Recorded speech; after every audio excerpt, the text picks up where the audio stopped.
مركز حقوقي مناهض لكل أشكال أنواع التمييز والعنف ضد النساء. أبينا إلا أن نشارككم اليوم ثقل وهم هذا الملف الشائك الذي فجر مؤخرا بمدينة فاس، ملف ذلك الوحش البشري الذي استفرد وتخصص في اغتصاب النساء بعد اختطافهن وبعد سرقتهن.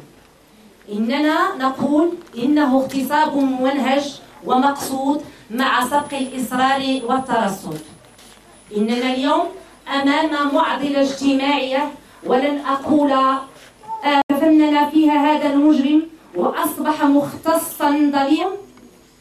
نحن نسجل كمركز نجمة لمناهضة العنف ضد النساء أنه قد حان الوقت لنقول بصوت مرتفع وأن نقول بصوت جماعي نسائي: كفى من الاغتصاب ضد النساء، كفى من الاغتصاب ضد النساء. لأننا مدة 11 سنة ونحن نناهض العنف بدين وبعفوية. حان الوقت لأن نكون احترافيات لتصدي مثل هذه الظاهرة. حان الوقت لأن نطالب. اسمحوا لي قبل أن أغوص في هذا الملف أن أعطي للزملاء الصحفيين نظرة عن مركزنا، مركز نجمة لمناهضة العنف ضد النساء. الجزيل لهذا الحضور، وهذا الحضور يؤكد تشبثنا نحن كجمعويين بكل ما من شأنه الضرب بيد من حديد فيما يخص العنف بصفة عامة ضد المرأة، وخصوصا حينما يتعلق الأمر بالاغتصاب.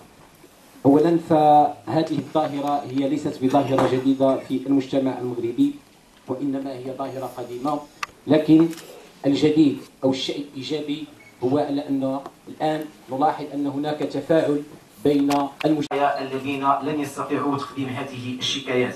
وهذا الشيء هو الحاصل في هذا الملف، لأنه حينما نتطلع الملف ومن خلال المحاضر المنجزة فالعدد هو 20، لكن الحقيقة هي أكثر من ذلك، لأن أولا هناك مجموعة من الضحايا الذين تقدموا أمام الضابط القضائية بشكايات، لكن حينما تم اعتقال هذا الذئب البشري لم تستطع الضابطة القضائية الاتصال بهؤلاء الضحايا لتعذر الاتصال بهم، لكن من المأمول أننا سنعمل على إيجاد عناوينهم حتى يتمكنوا من تقديم شكاياتهم أمام المحكمة.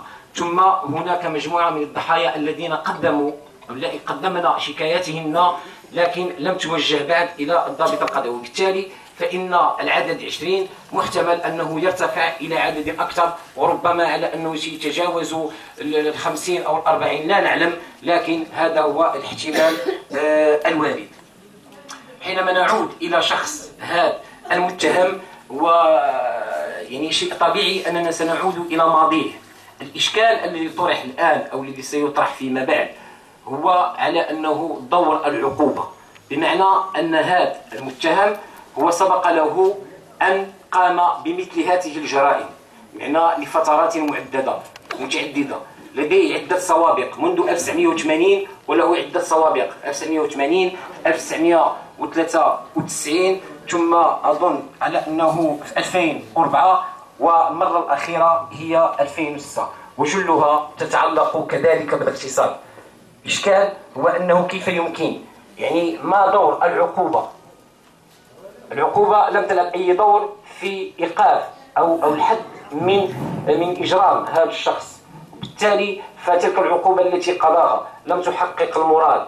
لذلك فيجب مراجعة العقوبات التي هذه العقوبات في حق مثل هؤلاء، خصوصا أنه حتى المتابعة التي هو متابع بها الآن له حالة العود في الجميع، في الاغتصاب وفي السرقة الموصوفة وما إلى ذلك. بمعنى حالة العود هو ظرف تشديد، بما أننا القضاء الآن أمام مرحلة تاريخية لردع أو لتحقيق الردع العام. أولا الردع العام فيما يخص أن يكون هو عبرة للباقي، ثم كذلك تحقيق الردع الخاص حتى لا يعود هذا المجرم إلى اقتراف مثل هذه الجرائم. حتى لا أكون شكرا. في البداية كنبغي نشكر المركز ديالو. هي حرب على النساء لأن الأعداد ولات كثيرة يعني، وحنا الآن كنعيشوا على واقع الحملة الأممية لمناهضة العنف ضد النساء اللي كتخصص لها 16 يوم، اللي كتبدا من 25 في هذا الشهر، واللي شبكة نساء متضامنات اللي كتضم عدد من الجمعيات النسائية المتواجدة في جميع المناطق ديال المغرب، ومن ضمنها المركز ديال نجدة، واللي هي خدات واحد النضال طويل تقريبا من 2006 اللي كطالب فيها بوضع قانون لمناهضة العنف ضد النساء اللي ما كيوقفش فقط عند الزجر ووضع حد للإفلاس من العقاب، بل كذلك يوصل إلى حماية النساء الضحايا، كيوصل إلى التنسيق ما بين كل الفاعلين وكيسنوا نفاس. دزت كندير لهم زيارة مور هاد الشيء فرم شكر ديالي الأخت حليمة الزويل. رميساء بالخير. كنت انا وصاحبتي هدى بن قمره حدا سنوان بير هابطين في الدرب، نبلو لا كان كيتصارف، ما ديناهاش فيه شويه كيجبد الموس كيعرض داك اللي جنبك كيقولك يلاه طلعي حل الباب. دفعني انا وصاحبتي هدى فين دانا السد ديال سيدي حرازم مع 5:30 العشيه وفي البرد صافي طاح الظلام. لا حنا تما حاسه بغي اغتصبنا الحمد لله راه منعنا حنايا. وثاني حاجه صافي دارك الفلوس دارك التليفونات ولا حنا تما وخلاك صافي قال لك هانتوما براسكم. بقينا انا ويا هذيك الانسانه كنبكيو تما، ما كاينش اللي ينفعنا. هي واحد المراه كانوا كاصحاب عندهم البيكوب هما اللي ينفعونا، كانوا كيصوبوا داكشي ديال الصوفه. منين جينا نهار ديال المحكمه بدا كيضحك كيقول لهم انا ما على باليش، انا ولدي مهندس يجي يخرج وانا نخرج.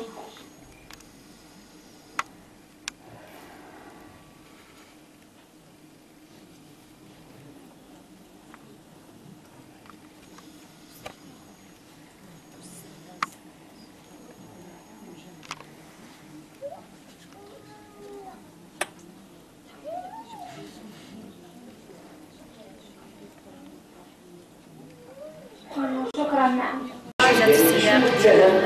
المركز قرر انه يفضل الله ويعري هذه الفاجعه اللي تفجرت في مدينه فاس، الفاجعه الاخلاقيه ديال هذا الذئب البشري اللي اغتصب ازيد من 28 حاله اللي توافدت على المركز. طبعا حنا خرجنا اشراك الاعلاميين من اجل الضغط اكثر ومن اجل رسم مسار صحيح لهذه القضيه. طبعا ثقتنا كبيره وفي نزاهه القانون، ولكن مبدا الافلات من العقاب لدى هذا المجرم يعني عنده فيها اصرار وترصد، لانه سبق له انه تحكم ب8 سنوات ولكن ما كملش المده، يعني انه استفد من التخفيف رغم ان عنده حالات العود. وكذلك نحن نريد ان نطلق يعني ناقوس الخطر او ندق ناقوس الخطر من اجل المناهضه ومحاربه هذه الآفة المجتمعيه اللي هي العنف ضد النساء بكل اشكاله،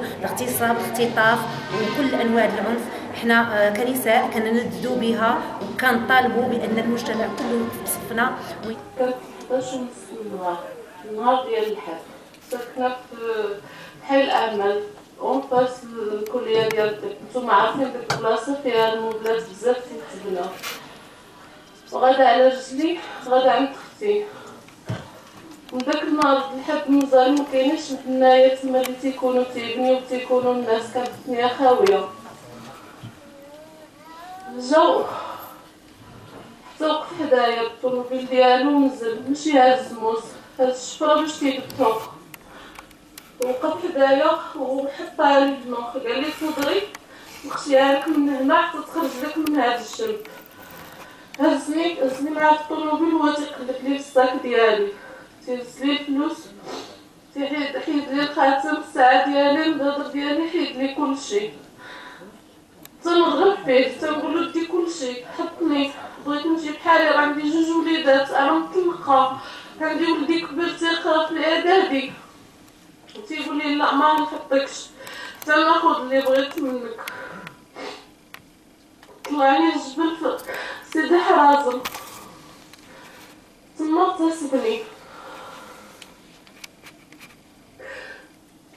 ملي اغتصبني وبقى هكاك بغا يزيد يغتصبني، ديك الساعة خلى الطوموبيل محلولة كلشي، هربتلو، هربت بالحفاظ، الطفل ديالي دابا مازالين محيدين، الرجلين ديالي شهر مزروق. ملي جيت للدار مشيت ديكلاريت، مشيت للدار لقيت غير نعسة في الدار. دزت 15 يوم كان عيد الكبير. تخيل نتوما معايا عندي جوج وليدات، الناس تقلب تعيد الولادة وأنا تنقلب على الطبيب فين نمشي ندير الكورتاج.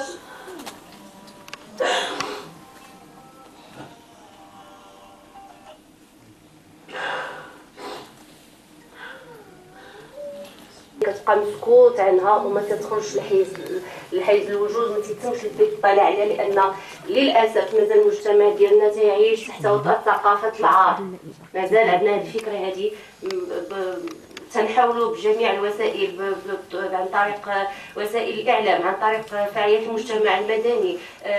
الحاجه خديجه الحجوبي من هذا المنبر كنشكرها، واللي نظمت عده حملات تحسيسيه باش تعرف بالحقوق اللي تمنحات للمرأة في الوقت المعاصر. ومن أهم المكتسبات اللي عندنا أنها تنشأت واحد الأستاذة كنضم الصوت ديالي الصوت ديالها أن فعلا خصنا واحد القضاء متخصص، ولكن تنبغي نوصل لكم بأن كاين على مستوى النيابة العامة كاين تخصص في هذه النقطة هذه، وتنشأت خلية لمناهضة العنف على مستوى الخلية، واللي عندها الإشراف على الجهاز ديال الطرف وديال الشرطة.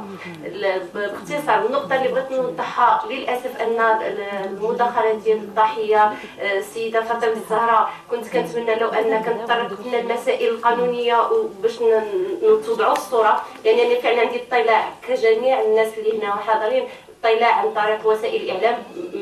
للاسف ما اطلعتش على المحضر، لان كيف ما تعرفوا هو الاختصاص في النيابه العامه، ولكن الحد العلم ديالي ان تنظن ضحيه او جوج هما اللي تقدموا بشكايه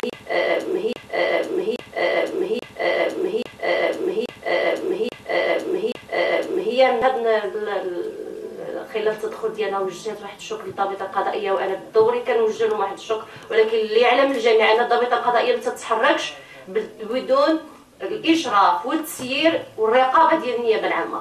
يعني انني النيابه العامه الدور ديالها لا يمكن ان يلغى، ما يمكنلوش يتلغى بصفه نهائيه، ان هذه الابحاث ما تتجرى الا بالاشراف تحت النيابه العامه. السيده ثالث نقطه واحده اخرى، انها كانت تفاجات بالقرار ديال الحفظ، ما وضحت لناش الحفظ على اي اساس كان، ولكن انا كنتوقع من خلال الممارسه ديالي ان غيكون الحفظ الى حين القاء القبض على المعتدي المنجزه في حق مذكرات بحث. مذكرات بحث لا تنشر تلقائيا بل بتوجيهات من النيابه العامه. وتنظن بان دار واحد العمل اللي هو استثنائي، اننا احنا مذكرات بحث من 19 يدا بيد شخصيا الاساتذه والدفاع غادي يشاطروني الراي وعارفين العمل ديالنا وعارفين التبعات ديال هذا الاجراء هذا وعلاش تخلينا عليه. قبل كان ولكن تخلينا عليه لان عطى واحد السلبيات وعطانا نتائج ان رجعت كتستعمل وسيله ديال الضغط. على هذا الاساس كنا تراجعنا على هذا الاجراء، ولكن انا تنظن باش يتسلم يدا بيد هذه راها استثناء وما تيدارش. يعني لو ان النيابه العامه ما كانش واعيه بالخطوره ديال هذا المشكل هذا راه ما كانتش دير هذا الاجراء. التدخل ديالي هو هذا، انا ما بغيتش يتخاذ الكلام ديالي انني معلوم تندافع على النيابه العامه لانني انتمي الى جهاز النيابه العامه، ولكن حنا هنا باش نوفروا الحمايه للجميع والنساء بصفه خاصه. وشكرا. الطوموبيل بغيت نهرب، بغيتو يجيب جوج بيهم هذيك اللي نخدم وهوايا. السلطه كيضربني بيها وكيجرني في الشوك، كتاكل البلاصه عامره بالشوك، كيجرني في الشوك. بعد طلعني الطوموبيل لداخل، كنت مازال بنت وغتصبني. ملي غتصبني داو لي الفلوس، داو لي التليفون وسمحوا فيا تما في الخلا. ملي مشيت بحالها مبقيتش كنقد نمشي للخدمه ولا حتى شي بلاصه، بقات كتصيفط لي فاش مشيت ذكرى في الكوميساريه بقات كتصيفط لي دائما، كل مره كتصيفط لي واحد في الشكل كتقول لي لا بقيتي تابعه هذاك التدعير، يعني ما تزلتيش على الدواء، راني كيما تسكرفس عليك هذاك غنصيفط لك واحد اخر يخسرك في وجهك.